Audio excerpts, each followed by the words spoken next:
Et c'est la combinaison de ces deux circonstances qui fait littéralement exploser la résistance dans le tube digestif.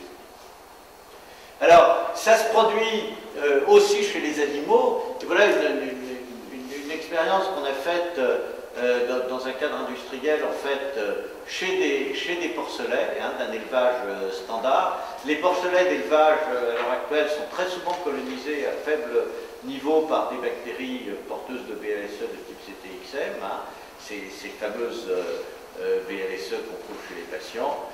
Ici, vous avez les entérobactéries totales, et vous voyez que quand on traite ces animaux avec un court traitement par antibiotique, la densité des bactéries résistantes, c'est-à-dire ce qui est excrété à l'extérieur, ça passe de 10 puissance 2 par gramme de fesses, ce qui est vraiment très peu de choses, à 10 puissance 7, ce qui commence à être une dissémination extrêmement importante. Vous voyez là aussi une multiplication, et je vous fais remarquer qu'après l'arrêt du traitement antibiotique, eh bien, il faut assez longtemps, alors combien de temps, on ne sait pas exactement, mais il faut assez longtemps pour que ça revienne au statu quo ante. Et en fait, cette diminution lente, elle avait déjà été observée en 82 par une assez remarquable microbiologiste américaine qui s'appelle Barbara Murray, qui avait fait l'expérience suivante. Elle avait donné du Bactrim, triméthoprim, sulfaméthoxazole, ou un seul de ses composants, triméthoprim, ou un placebo, à des Américains qui partaient au Mexique. La raison était qu'à l'époque, on essayait de prévenir la diarrhée du voyageur en donnant un traitement antibiotique préventif, prophylaxie. C'est une pratique qui est abandonnée, mais ce qui est intéressant, c'est que Barbara Murray a également compté chez ces sujets les bactéries sensibles et résistantes avant et après le début et après la fin du voyage et donc du traitement. Vous voyez, le nombre d'entérobactéries totales ne varie pas beaucoup entre les trois groupes. Par contre, évidemment, les bactéries résistantes, qui étaient quasi indétectables avant le début du traitement, deviennent majoritaires, exactement comme chez les porcelets, je vous ai montré avant. Et effectivement, s'il y a une infection urinaire qui se déclenche à ce moment-là, elle a beaucoup plus de chances d'être avec une bactérie résistante qu'au début où c'est les bactéries sensibles qui la provoqueront. Ici aussi, vous voyez que la restitution au statu quo ante n'est pas encore faite 2 semaines après le début du traitement, la fin du traitement, donc une certaine rémanence. Et surtout Barbara a observé que chez les placebos, il semblait bien se passer quelque chose. Vous voyez, c'était pas évident, elle s'est dit, mais là, c'est pas normal, c'était pas significatif, mais néanmoins, ça l'a incité à regarder ce qui se passait. Et elle a pris des selles chez d'autres volontaires qui, eux, partaient toujours au Mexique, ne recevaient pas d'antibiotiques et étaient traités pendant une période, faisaient un séjour d'une durée variable. Et vous voyez, plus ils restaient longtemps au Mexique, plus au retour, ils avaient de bactéries multirésistantes dans leur tube digestif. Et c'était la première indication, finalement, qu'on absorbe assez facilement dans sa flore des bactéries résistantes ou pas résistantes, mais dans le cas particulier résistantes à partir de l'environnement. Et finalement, c'est exactement ce qu'on est en train d'observer avec les BLSE dans le monde aujourd'hui.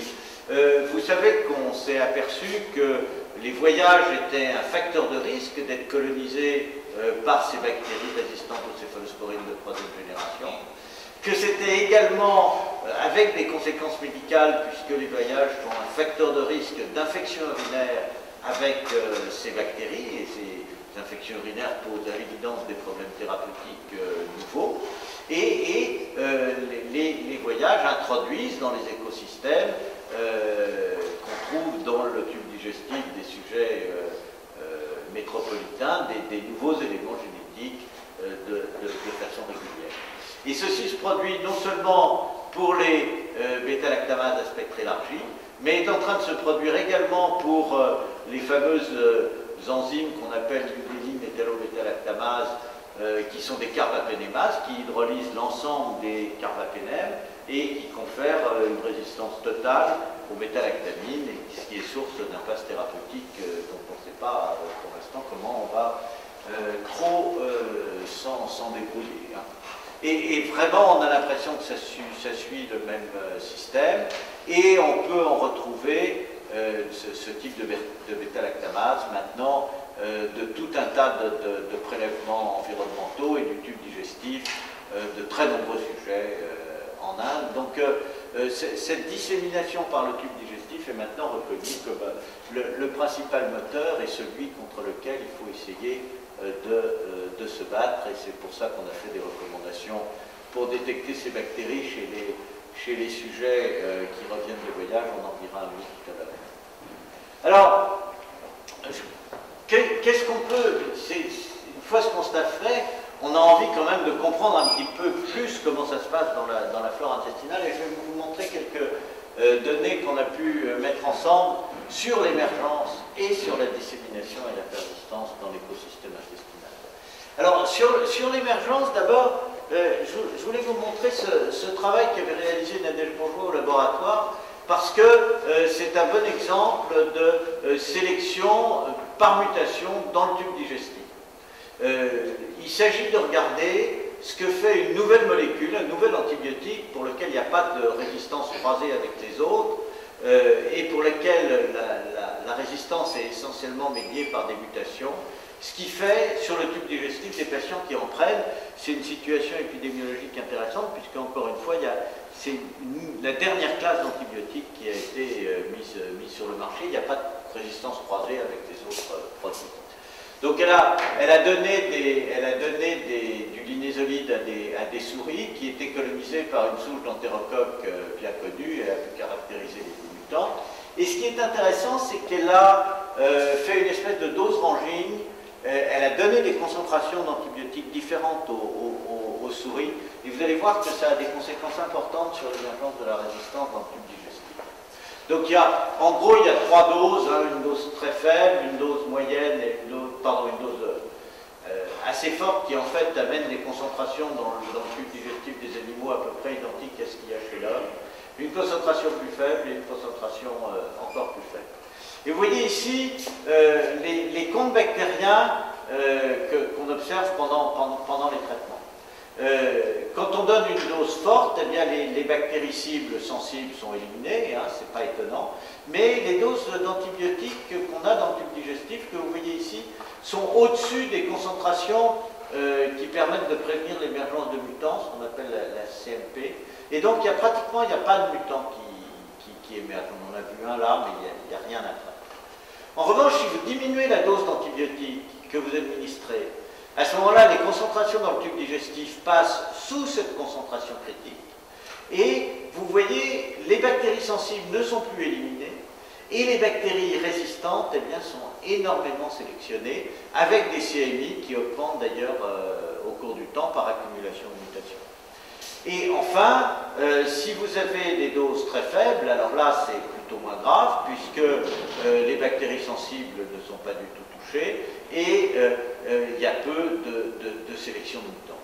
Alors vous allez me dire, je vous ai dit au début que c'était ça le modèle qui représentait ce qui se passait chez l'homme, donc on n'a pas beaucoup d'émergence de mutants. Oui, mais à la fin du traitement, quand vous arrêtez le traitement antibiotique, eh bien forcément il y a une décroissance des concentrations que vous avez dans les fesses après l'arrêt du traitement.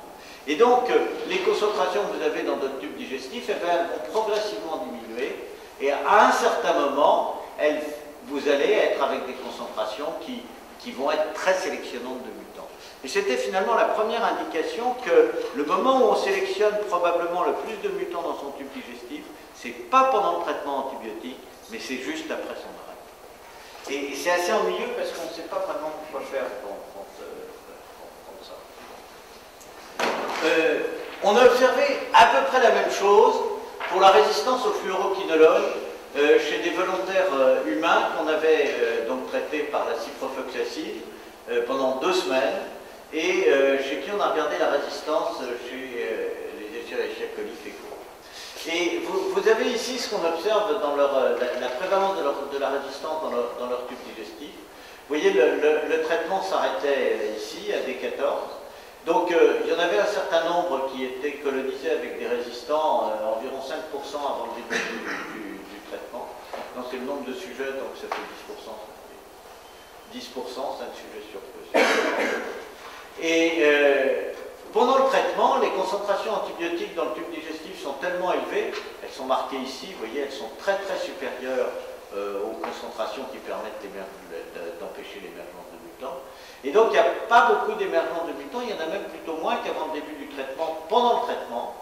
Mais après l'arrêt du traitement, du fait que progressivement les concentrations dans le tube digestif vont diminuer, je crois que j'ai marqué ça sur un petit encart, vous voyez, quand vous regardez sur un grand nombre de sujets, la décroissance progressive des concentrations d'antibiotiques fécaux après une prise de fluoroquinolone, et bien à un certain moment, vous allez croiser cette zone de fenêtre de sélection, et c'est probablement ce qui explique que c'est après la fin du traitement que finalement vous avez des bactéries résistantes plus importantes que vous ne les aviez avant. Donc de ces deux papiers, hein, on a vraiment tiré l'idée que c'était la période de post-traitement qui était particulièrement importante pour la sélection. Je voudrais vous montrer aussi quelques résultats qu'on a eus sur la dissémination et la persistance de ces bactéries de type BLSE dans le tube digestif grâce à 3 études qu'on a pu réaliser dans diverses parties du monde. La première a été réalisée avec la collaboration de Médecins sans frontières dans un centre de renutrition à Maradi au Niger, où ils admettent des enfants de 6 mois à quelques années, sévèrement malnutris dans ce centre, et ils leur donnent de façon systématique une injection ou deux, je ne sais plus, de céphalosporine de 3e génération à l'entrée pour empêcher, espère-t-il, la survenue d'infections bactériennes qui sont graves chez les enfants dénutris.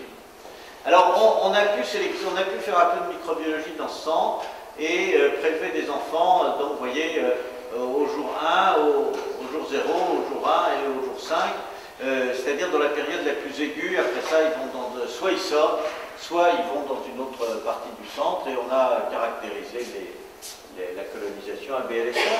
Et ce qui est assez impressionnant, si vous regardez d'abord cette courbe en violet, c'est qu'à l'entrée, il y a 20% des enfants qui sont colonisés.